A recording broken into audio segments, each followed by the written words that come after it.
Hello friends, welcome back to my YouTube channel. আজকে আমি university of গৌড়বঙ্গের আন্ডারে যে সমস্ত কলেজ রয়েছে তাদের থার্ড সেমিস্টারের পলিটিক্যাল সায়েন্স এর সাজেশন নিয়ে আলোচনা করব। যাদের জেনারেল পেপার SEC1 রয়েছে তাদের কি প্রশ্ন এই বছরের জন্য ইম্পর্টেন্ট রয়েছে সেগুলো নিয়েই আলোচনা করব। প্রথমে দেখে নেব 12 মার্কের 1 নম্বরে ভারতীয় পার্লামেন্টের কমিটি ব্যবস্থার ওপর একটি টিকা লেখো। 2 নাম্বার আধুনিক গণতন্ত্রে বৈদ্যুতিন মাধ্যমের ভূমিকা আলোচনা করো। 3 নম্বরে ভারতের অঙ্গরাজ্যের আইনসভার গঠন, ক্ষমতা ও কার্যাবলী আলোচনা করো। 4 নম্বর কোশ্চেন, বিলের সংজ্ঞা দাও।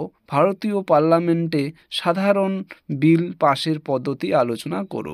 5 নম্বর কোশ্চেন, ভারতের পার্লামেন্টের সদস্যদের বিশেষ অধিকার সম্পর্কে আলোচনা করো। 6 নম্বর ভারতীয় পার্লামেন্টের উভয় কক্ষের সম্পর্ক আলোচনা করো। লাস্ট কোশ্চেন, লোকসভা ও রাজ্যসভার মধ্যে সম্পর্ক আলোচনা করো। এগুলো ছিল 12 মার্কের। এরপরে দেখে নেব 4 মার্কের কোশ্চেন। 4 মার্কের এই কোশ্চেনগুলো টিকা আকারেই থাকতে পারে, যেমন লোকসভার অধ্যক্ষ, বাজেট, গণমাধ্যমের শ্রেণী বিভাজন, সামাজিক মাধ্যম, জেলা পরিষদ, লোকসভার স্পিকার।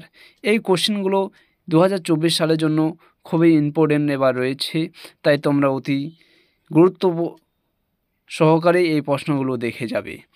আর হ্যাঁ, এরকম ভিডিও পাওয়ার জন্য চ্যানেলটিকে অবশ্যই সাবস্ক্রাইব করে অল নোটিফিকেশন অন করে রাখবে, যাতে পরবর্তী ভিডিও নোটিফিকেশন তোমরা পেয়ে যাও।